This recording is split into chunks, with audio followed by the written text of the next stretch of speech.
चीन से टकराने के लिए जंगी तैयारी में जुटा ताइवान। ब्रेक करें, ताइवानी नागरिकों को दी जाएगी मिलिट्री ट्रेनिंग। विजुअल्स के साथ एंटी-शिप मिसाइल से चीनी नेवी पर प्रहार करेगा ताइवान। ताइवान की तैयारी पर टीवी9 भारतवर्ष की ताइपे से रिपोर्ट। ब्रेक करें, विजुअल दिखाइए, वॉक थ्रू प्ले ऑन करें, वॉक थ्रू प्ले ऑन करें।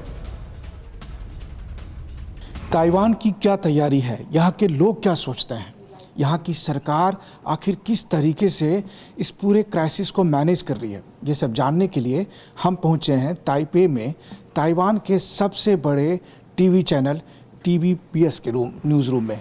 और हम आपको दिखाते हैं, ये ताइवान के सबसे बड़े टीवी चैनल का न्यूज़ रूम है। इस न्यूज़ रूम में हमारी मुलाकात हुई है TVBS के कॉरेस्पॉन्डेंट टिंग टिंग से, जो कि प्रेसिडेंट साई इंग-वेन के तमाम कार्यक्रमों को कवरेज करती है। इसके मनीष वहां से रिपोर्ट कर रहे हैं, लेकिन इस वक्त ये अपने किचन से ही क्लाउड किचन का कारोबार करते हैं। दिन में 4-5 घंटे ज्यादा काम करते हैं। हर महीने 1.5 से 2 लाख कमा लेते हैं।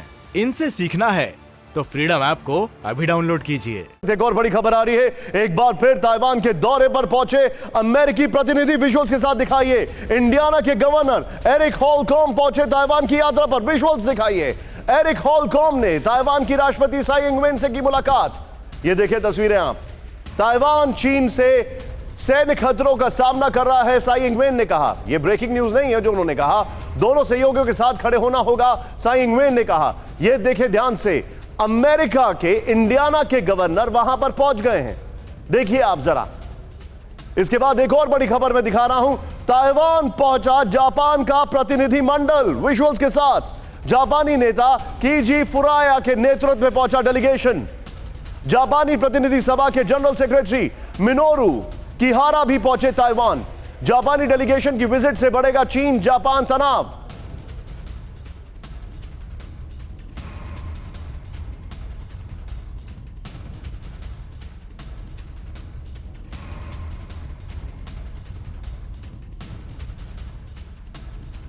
मनीष, आप ताइवान में मौजूद हैं, ये जो डेलीगेशंस वहां पर पहुंच रहा है, आप इसका एनालिसिस तो मैं अपने गेस्ट से लूंगा, लेकिन ताइवान इन सारी चीजों को कैसे अंडरस्टैंड कर रहा है?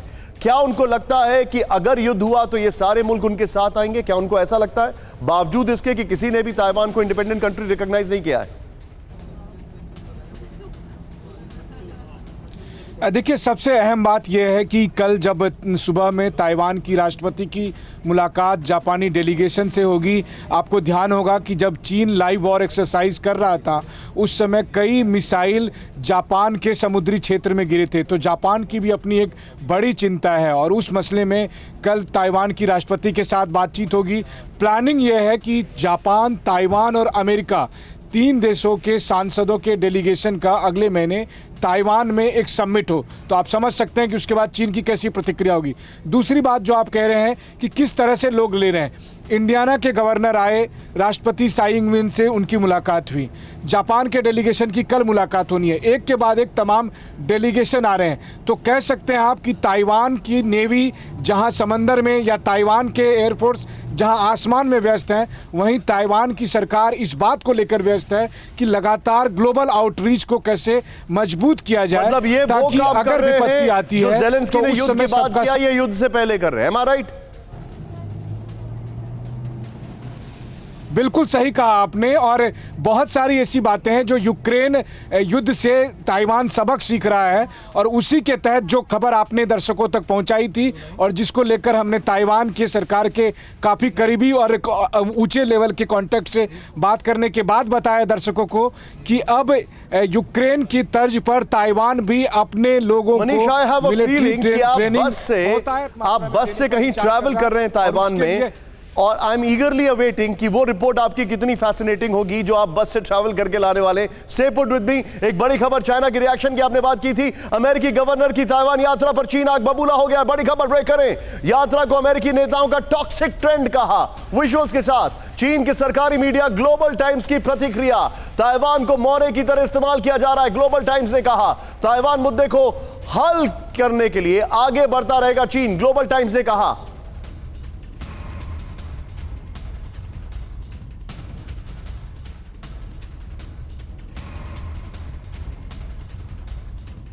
चलूंगा एम्बेसडर दीपक वोरा सर के पास। अपने सभी मेहमानों को मैं माफी चाहूंगा सर, इंतजार करा रहा हूं, लेकिन मैं पहले आपको शो का एक बिल्डअप बताना चाह रहा था। दीपक सर, ये क्या हो रहा है? मतलब मैं आपसे समझना चाह रहा हूं, एक तो होता है सुसाइड अटैक, एक होता है फिदाइन अटैक, एक होता है सुसाइड और एक होता है फिदाइन अटैक। ये इन दोनों के बीच का कोई कॉम्बिनेशन है जो साई इंगवेन कर नहीं है? Well said. बड़ा अच्छा लगता है, आपका आभारी हूँ कि आप मौका देते हैं शानदार चैनल पर शरीक होने का। आपके गेस्ट से थैंक यू, और आपके गेस्ट से बातचीत करता हूँ तो अच्छा लगता है मुझे। ये बहुत है, ये सेमी फिदाइन और सेमी नहीं, सुसाइड तो नहीं है, ये फिदाइन प्रोवोकेशन है।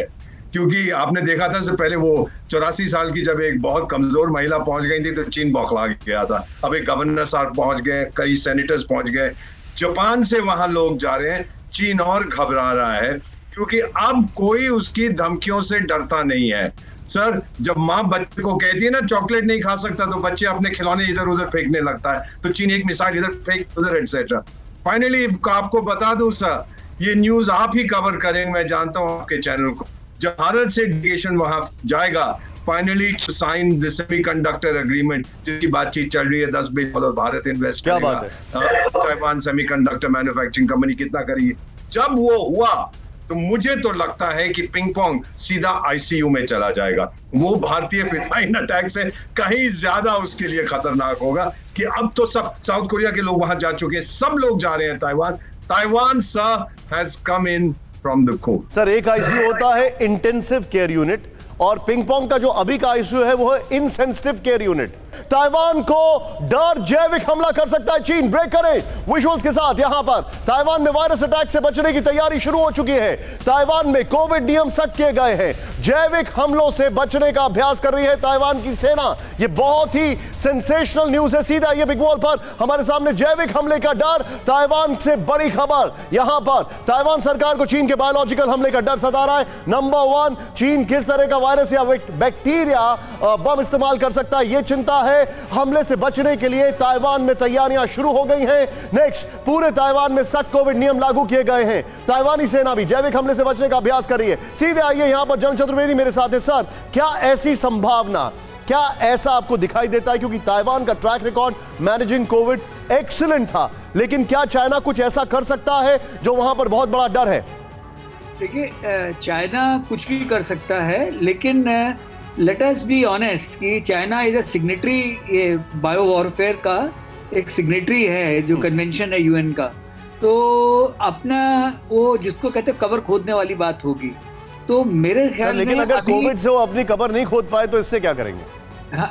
उनका ये चलता रहेगा। ये मेरा अपना असेसमेंट ये है कि 2027 तक उनको कोई ऐसा कोई खास चांस नहीं है, क्योंकि अभी अगर उन्होंने कोशिश भी की किसी और तरह की लड़ाई करने की, ऐसे ही मतलब बायो केमिकल ऐसे ही चीजों से वो ताइवान को कुछ परेशान कर सकते हैं। इसके अलावा अगर कोई बोले कि वो डायरेक्ट अटैक करके, तो अभी उनकी इतनी तैयारी है नहीं। अंडरस्टूड। उसमें उनको नुकसान हो जाएगा। Point taken. यानी 2 पॉइंटर्स आपने बोले। पहला, 2027 तक कोई बड़ा हमला नहीं कर सकते, और ये ऐसी कुछ घटनाओं को वो अंजाम दे सकते हैं जस्ट टू इरिटेट देम। ये अपने किचन से ही क्लाउड किचन का कारोबार करते हैं। दिन में 4-5 घंटे ज्यादा काम करते हैं। हर महीने 1.5 से 2 लाख कमा लेते हैं। इनसे सीखना है तो फ्रीडम ऐप को अभी डाउनलोड कीजिए।